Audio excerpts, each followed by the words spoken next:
स्त्रियांच्या जीवनाचा जो प्रवास असतो तो दुधापासून ते तुपापर्यंतच्या प्रवासासारखाच असतो. दूध म्हणजे स्त्रीचं लग्नापूर्वीचं जीवन म्हणजेच कुमारिका. दूध म्हणजे माहेर.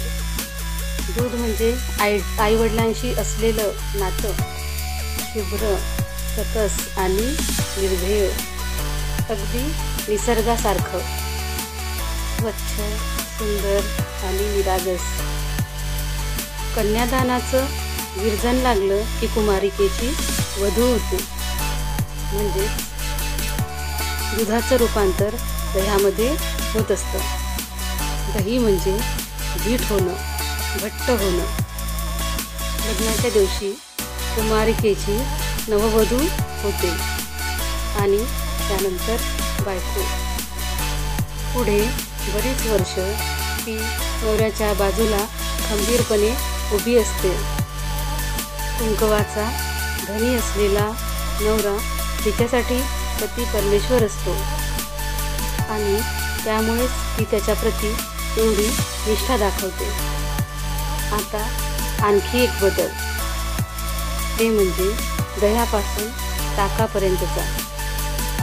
लग्नाच्या दुसऱ्या दिवसापासून नववधूचं रूप झटकून ती सून होते. दूध जसं सकस तसं ताक बहुगुणी. सासू असो अथवा नवरा, ती दोघांमध्येही समतोल राखण्याचा सतत प्रयत्न करत असते. ताक म्हणजे सुनेचं सासरशी नातं. सासरी स्त्री ही ताकासारखी बहुगुणी असावी लागते. सगळ्या प्रश्नांवर तीच उपाय. अनेक वर्ष संसाराच्या रवीने घुसळून घेत ताक उरून पुरतं आणि त्याच्यातून मऊ, रेशमी, मुलायम लोण्याचा गोळा वर येत असतो आणि नवऱ्याशी असलेलं नातं आणखी घट्ट होत असतं. म्हणजेच या प्रवासात तिला नवऱ्याकडनं आदराची आणि आपुलकीची वागणूक मिळते. आता आणखी एक बदल तिला स्वीकारावा लागतो, तो म्हणजे लोण्याला कडवून तूप बनणे.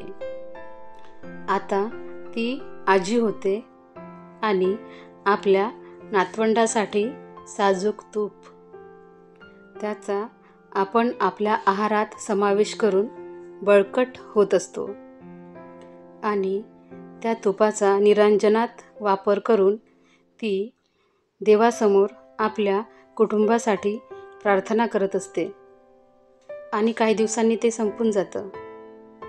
आणि हीच स्त्रीची अंतिम अवस्था होय.